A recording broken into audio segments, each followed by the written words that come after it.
I believe with all my heart that there are actually two aspects of communications. There's the art of communication and there's the science of communication. The problem that we usually run into is that we rush to the science part and we talk about what we say and we talk about the intricacies of that and the details of that, but we rush past the most important part, and that is the art of communication.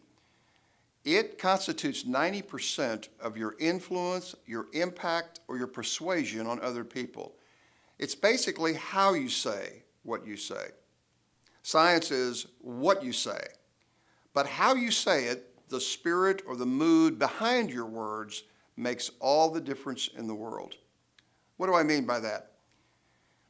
Let me illustrate that by what I call the communications rocket. Let's assume that there's a rocket at Cape Kennedy and it's getting ready to fire. It has to have a lot of fuel, a lot of power to get that off the ground. At the top of the rocket is a payload. It's why you're shooting the rocket up into orbit in the first place. Let's call that, from a communication standpoint, the message. Those are the words. Let's call it the verbal, if you will. It's why you're actually communicating, to get that message across. But underneath that, to get it off and out of gravitational pull of 1 million messages a year that we normally hear, how do you make that compelling, intriguing, and riveting? How do you do it? If the top of the rocket is what we call logos, or the content, the fuel that drives that rocket is the pathos and the ethos. It's the compassion and it's the character that will get that payload into orbit. Now, if you were to take all three of those ingredients, your verbal and what I would call the vocal and the visual, and you were to line those up, because ethos and pathos can best be seen in the vocal and the visual. Vocal meaning tone of voice, visual meaning body language or physiology. If you were to line all those up, verbal, vocal, and visual, to constitute 100% of believability, how would you separate those three in terms of percentages? How would you do that? Most people would say the words constitute the most. Wrong. Words, the payload itself, is about 7% of the communication impact.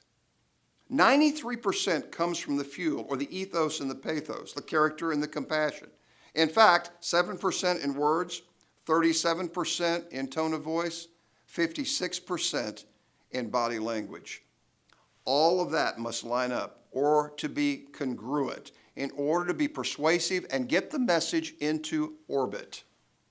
Now here's the deal. Once that rocket jettisons and the payload continues on, out of gravitational pull, once that payload connects into orbit, or by analogy, your message connects with your listener, that 7% then becomes 100%.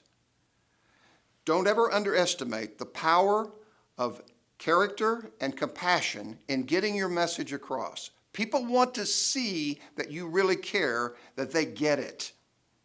The greatest statement I've heard about a message that I've ever given is that I meant what I said because I mean what the content is really all about.